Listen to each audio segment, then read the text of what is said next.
kami harus menempuh perjalanan dengan akses jalan yang seperti ini. Kabarnya dari awal hingga sampai ke lokasi nanti.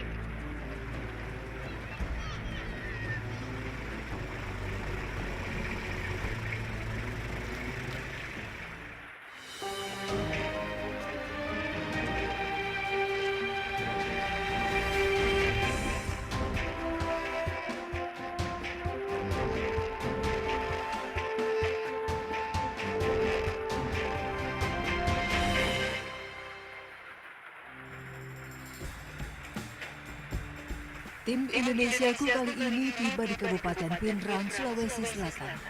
Pinrang menjadi pilihan kami karena kabarnya di kabupaten ini masih ada sejumlah warga yang hidup terbelit persoalan infrastruktur, terutama akses jalan menuju kota kabupaten.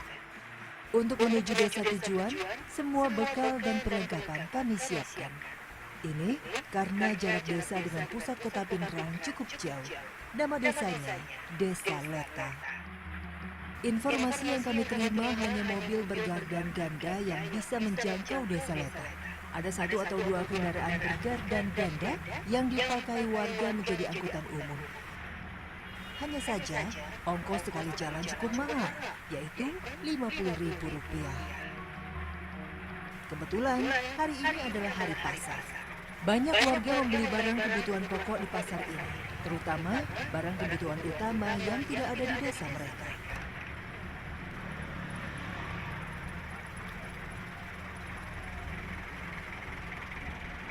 Sekali jalan mobil angkutan ini bisa memuat penumpang hingga 12 orang dewasa.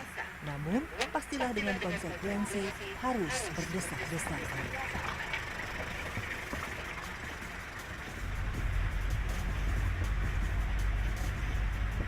Jalan aspal ke Desa Leta dari titik awal keberangkatan tidak berlangsung lama. Pembangunan jalan di sini belum merata. Kami pun disambut dengan jalan tanah yang menanjak.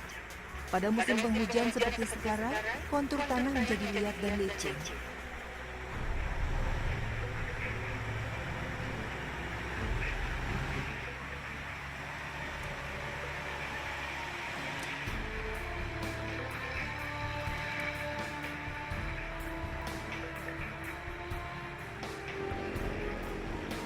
Tidak jarang, ban mobil kami terjebak jalanan yang rusak.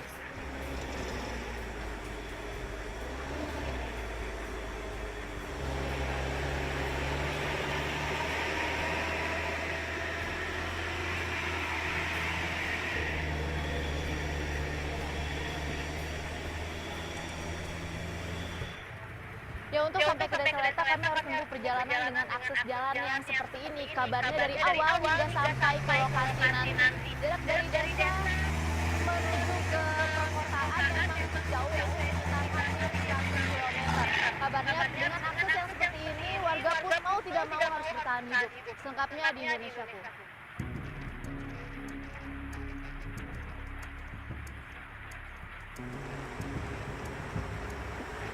Akses jalan seperti ini membuat tidak banyak warga berani menjadi penarik angkutan umum menuju Desa Leta. Jika kurang cakap dalam mengendalikan mobil, akibatnya hanya satu, kendaraan tak terkendali menuju jurang. Lihat saja jalur yang kami lalui ini, jurang menganga di sisi jalan. Siapa yang lengah harus membayar dengan nyawanya.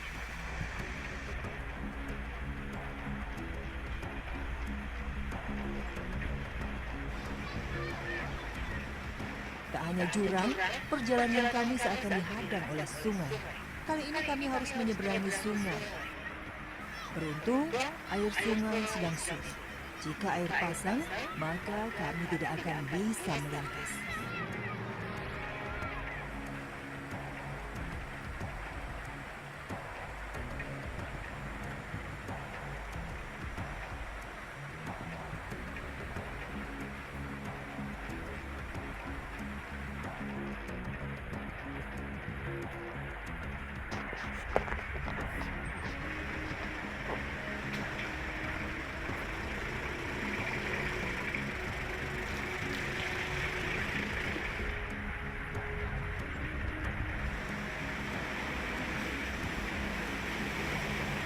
Perjalanan menuju Desa Leta terasa sangat lama. Terang hari kami berangkat, senja hari kami baru sampai. 5 jam sudah kami tempuh untuk sampai ke desa ini. Secara geografis, Desa Leta terletak di puncak Pegunungan Bakaru. Ada 3 dusun di daerah seluas hampir 42 km persegi ini. Kehidupan Desa Leta didominasi persawahan yang menjadi tempat hidup bagi lebih dari 1.500 jiwa.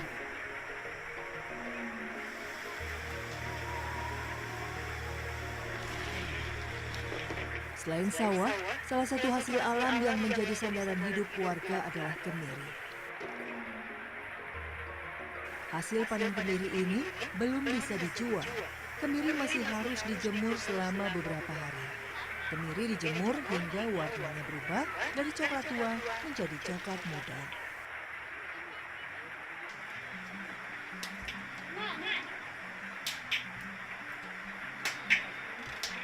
Meski proses pengolahan kemiri cukup menyita waktu, namun warga desa bersyukur masih ada tambahan penghasilan dari desa mereka yang terpencil.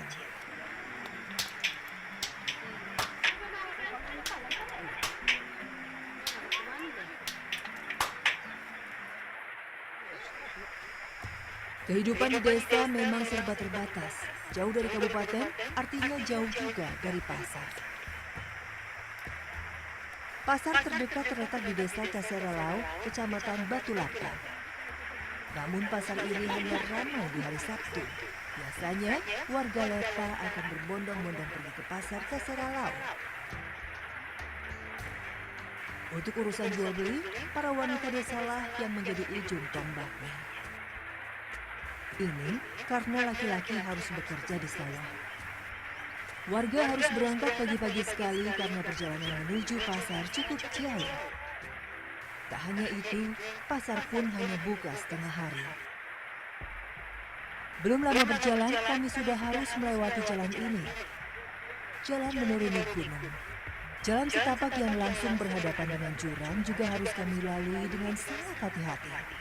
Medan yang cukup berbahaya membuat kami selalu menjaga jarak dan saling mengawasi di sepanjang jalan. Tibalah di bagian tersulit di perjalanan ini. Setelah melintasi jalan setapak, kami harus menuruni tangga kayu. Inilah ujian sesungguhnya saat warga desa Leta saat mereka harus ke pasar. Tangga kayu ini adalah hasil swadaya masyarakat sejak berpuluh-puluh tahun silam. Tak heran jika ada bagian tangga yang sudah lapuk di sana-sini. Kami pun harus ekstra hati-hati, menjaga keseimbangan sekaligus melangkahkan kaki di setiap anak tangga. Kami tak boleh salah pijak anak tangga yang sudah rapuh. Salah pijak bisa berakibat fatal, terjatuh ke bawah lereng gunung ini. Terdapat 3 tangga menuju pasar, masing-masing tangga menyambungkan jalur sekitar 10 meter.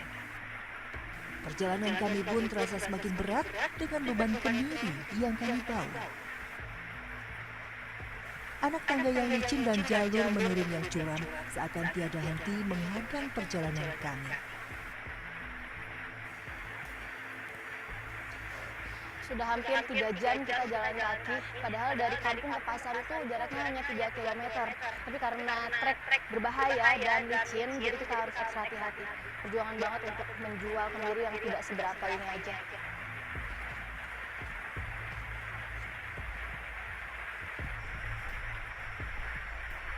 Tiga jam perjalanan dengan jalur seperti ini terasa sangat melelahkan.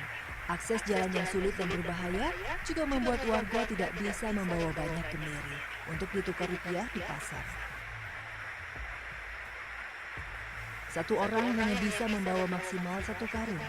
Jangan lihat 1 karungnya karena beratnya bisa mencapai lebih dari 10 kilogram.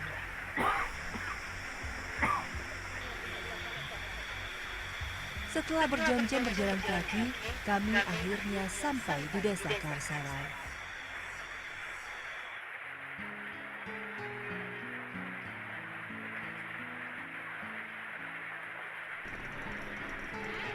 Pasar di sini seperti pasar dadakan. Penjual membuka lapak seadanya di sepanjang jalan. Kebanyakan dari mereka berjualan menggunakan mobil pick-up. Sepertinya kami tiba di pasar terlalu siang. Pengunjung pasar sudah tidak begitu ramai seperti saat pagi hari. Barang-barang yang dijual pun hanya tinggal sisa-sisa. Inilah resiko ketika waktu kami habis di jalan. Soal kemiri kami masih beruntung. Sudah ada pembeli kemiri yang menjadi langganan warga desa Letang. Kami pun tak perlu khawatir kemiri kami tak bisa dijadikan rupiah. Di Kasaralau 1 kilogram kemiri harganya Rp17.000. Dari 1 karung kemiri, biasanya warga Leta bisa mendapatkan uang sebanyak Rp200.000. Jumlah rupiah yang cukup besar bagi mereka. Kemiri memang terkenal dengan harga yang tinggi, terutama jika kualitasnya baik.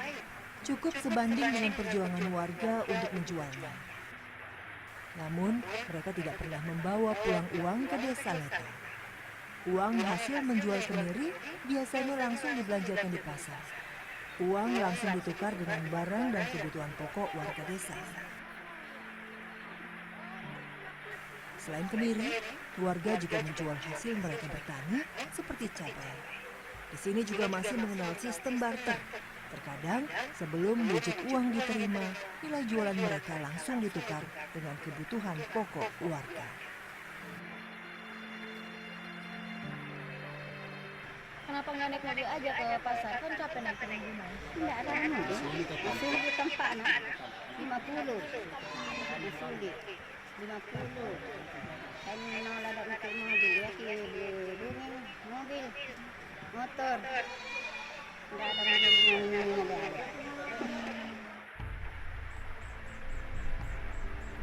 Permasalahan akses jalan ternyata tidak hanya berimbas kepada perekonomian warga desa Leta. Berada di puncak pegunungan Bakaru membuat warga tidak dapat menikmati listrik. Sudah sejak dulu warga tidak mendapatkan listrik dari pemerintah. Walau tak mendapat akses listrik, warga tak berpangku tangan. Mereka pun memutar otak agar meski sederhana, mereka juga bisa menikmati listrik.